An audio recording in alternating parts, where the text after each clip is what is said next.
Hi everyone, so my presentation is on the site classdojo.com. This is the home page you should arrive at when you type the address in.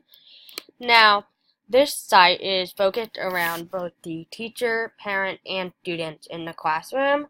This is one of the main platforms for the teacher where it just lists all of the students in the class and the green number shows you how many dojo points that student has. Next, this is another example of how many dojo points someone has, but this is in a group setting where you can assign it not for the individual, but for a certain group of students of however many the teacher assigns this to. Another use for this site is simply taking class attendance. This shows, for example, that this is the attendance from 3 weeks ago, but it says specific names of who was absent and who was present on each day, which is a very easy way for the teacher to track who was there each and every day of the school year.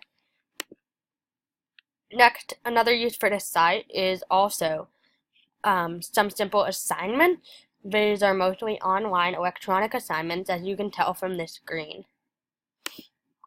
The site is also useful, as said before, for parent, teacher, and student, but also specifically parent-teacher interaction.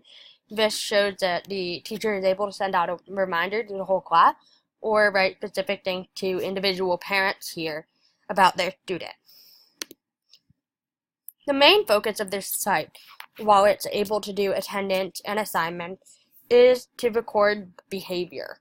This is supposed to be an encouraging tool to use in the classroom for students to be more aware of their own behavior and their own self-control. This area of the site shows the report for how well they behave in each section that the teacher scores.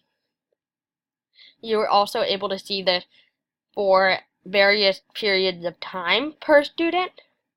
And another function with this section of the site, this is another example, is that you are able to send a report card home to the parents electronically to show them after a given period of time, a week, a month, or a year, what their student scores were in each category broken down to the specifics.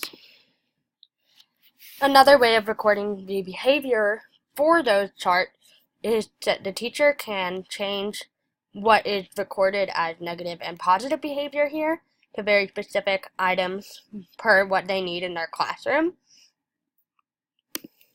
This then shows up as the tabs of positive and negative. This is an example of a given teacher's positive board for what they are going to reward their students or the whole class for. And then this is an example of the negative board from one teacher for what they would take dojo points away from. So again, the given number of points shows how well the student is or is not doing in class behaviorally. And through this, the students are able to be encouraged to behave better in the given category of points.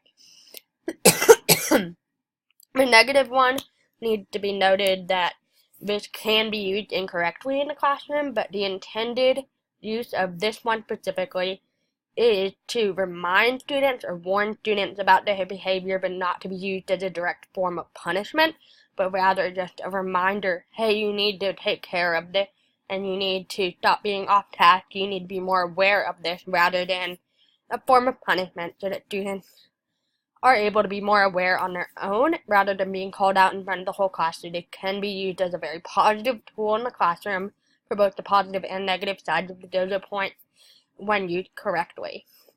Thank you so much.